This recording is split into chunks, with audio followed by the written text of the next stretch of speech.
I spent the next few weeks training under Mr. Hollowfield, which was actually more grueling than I thought it would be. Apparently, my physique wasn't exactly built for his style, so in order to properly master it, he had me undergo training of the physical variety rather than in the style to begin with.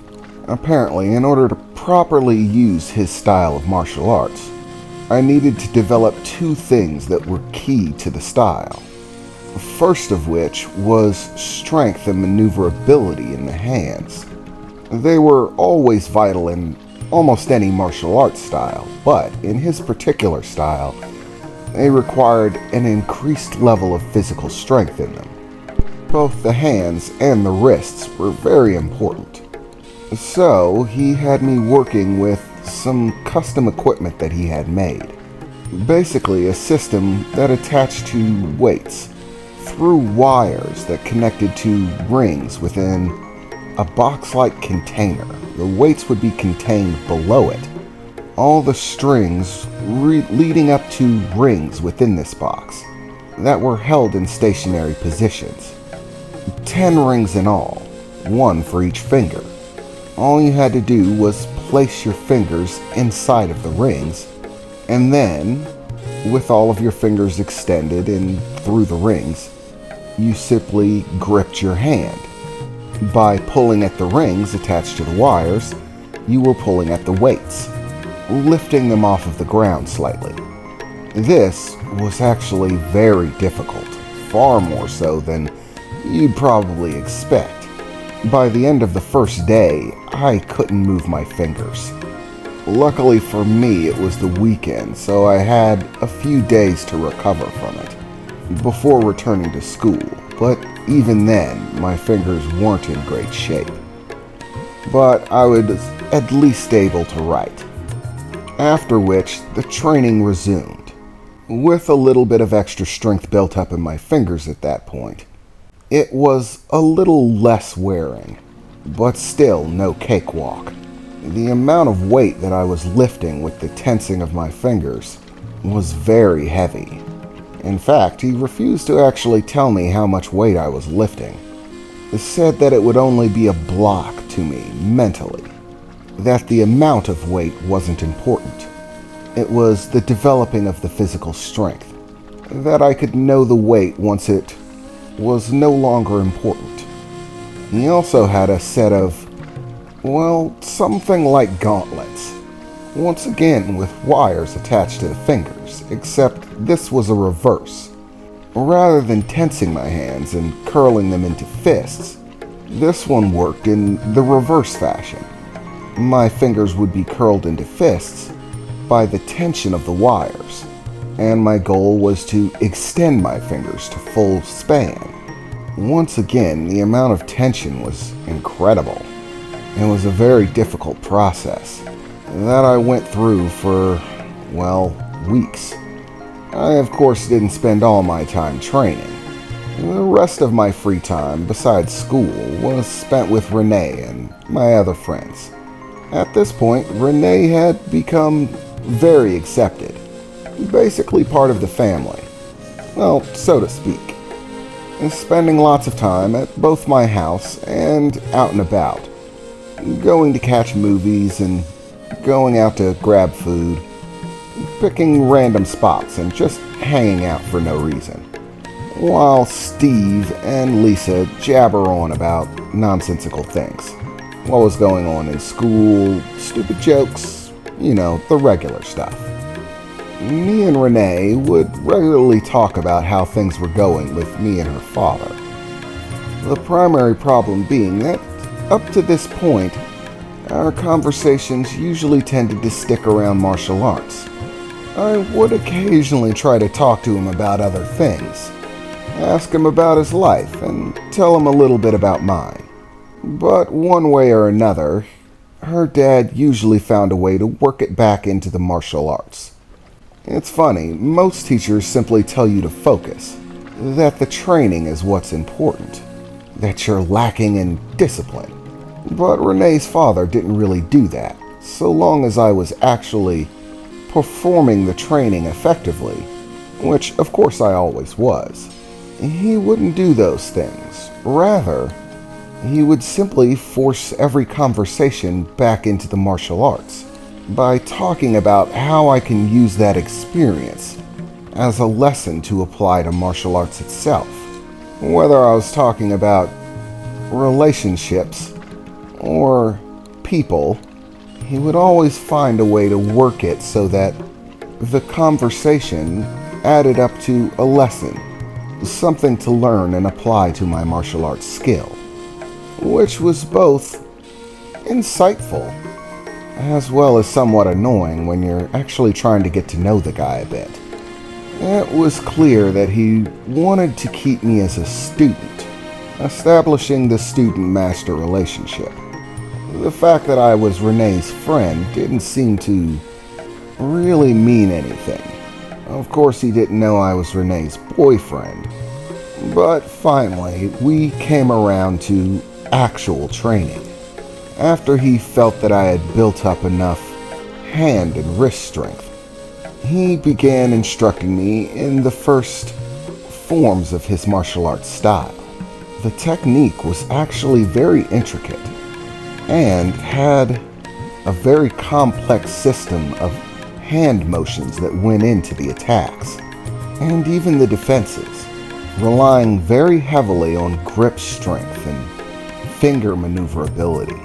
In attacks, one would have to quickly grasp their opponent, and before their opponent could move, utilize that grasp, which was why the intense grip strength and finger maneuverability was important.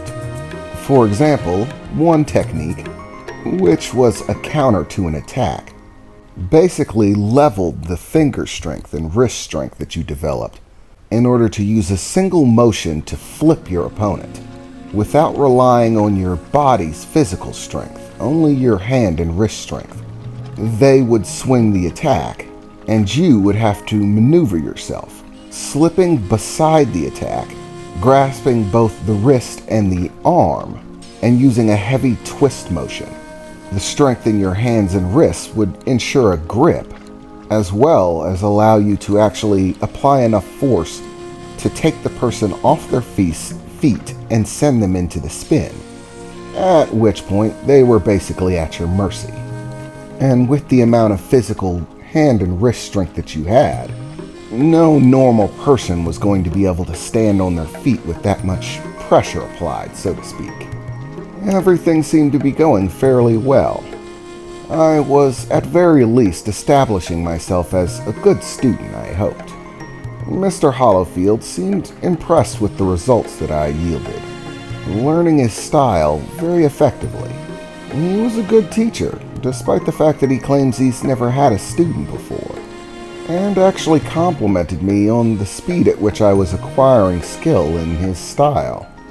Of course, I was still only learning the beginning sets of movements and counters, attacks, and things like that. I was far from a master of it, and hadn't learned the entire style by a long shot. But I was making good progress, and that was what's important. Renee was a little bit disappointed that I wasn't able to turn things a little bit more personal, but she completely understood it. Her father, according to her, was a very hard man to get to know, and didn't trust people easily.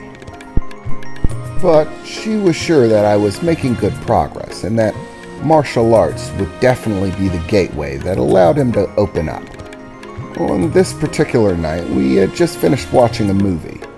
This particular one was called Smash House, a great action flick that basically revolved around a large group of hitmen being abducted, locked inside of a mansion, and forced to have a killer-be-killed competition, with the winner being the only one being given the key to their freedom. As we exited the movie theater, Steve was, of course, the first person to pipe up. "Yeah, that movie was awesome, man." I mean, seriously, that one chick with the wires was killing it. I so wish she would have won. Ugh, they never let women win. Especially when it comes to anything like combat. It always has to be a dude. It's so prejudiced, really. Like women can't be badasses. You know, for once, I think I'm actually agreeing with Steve, Renee replied. They so need to let women win in these movies every once in a while. I mean, what's the point of putting them in the movie as a badass if they're never going to let any of them win? Yeah, I think it might be the first good point Steve's ever made. Congratulations, 1 point on the scoreboard. Ha ha, Steve replied, feeling somewhat annoyed with the berating. Is this how it's going to be every time I share my opinion? No, Steve. Just when you surprise us with your opinion. Which is fairly rare, I replied. Ugh, whatever. I'm famished. Let's grab something to eat. You know, you could have gotten popcorn, I replied. Or some of the other concession snacks. No way, dude. That stuff is way too expensive. My allowance will not cover it. Oh, the pizza place is back up. They closed for some renovations, but now that they're running again... Pizza, anyone? Steve said, smiling and looking back and forth between us. Come on. You know you're craving some pizza. Yeah, I think I'm with Steve, Lisa replied. Pizza definitely sounds good. Ah, pepperoni and pineapple. Ugh, I said. Stop talking about pineapple on pizza. You're making me sick. How do you even eat that? Because it's delicious, Lisa replied. Yeah, you can think it's delicious all you like. I still think it's gross. Fruit does not belong on pizza. If I wanted something sweet, I would eat something sweet. Pizza is meant to be garlic and tomato sauce and delicious melty cheese. It's a salty, delicious treat, with meats and vegetables and stuff. But I suppose everyone has their own opinion. So, are we in agreement for pizza? Lisa said as she started stepping towards the car. No, actually, I'm pretty full. In between the popcorn and the Jelly Bellies, I don't think I need to eat anything else, Renee added, grabbing me by the arm. Lisa, why don't you take Steve and you guys can go and grab some pizza? And me and Victor can go hang out for a little while, she said as she tossed Lisa the keys. Oh, and Lisa, whatever you do, don't let Steve drive. I don't want his musk on my driver's seat. And I will know. Really? Lisa replied, grabbing the keys out of the air. You're letting me drive the car? Trust me, you have my word. Steve won't touch the wheel, she said giddily as she hopped in. Oh, what kind of bum deal is that? Steve said, opening the passenger side door. Prejudiced. Prejudice, I say. Prejudiced against style, he said, sliding into the passenger seat and closing the door. So, are you two lovebirds going to catch up, or where are we going to pick you up? Don't worry about it. We'll call you, Renee said, giving them a wave. And with that, they drove off, heading for the pizza place and leaving me and Renee alone.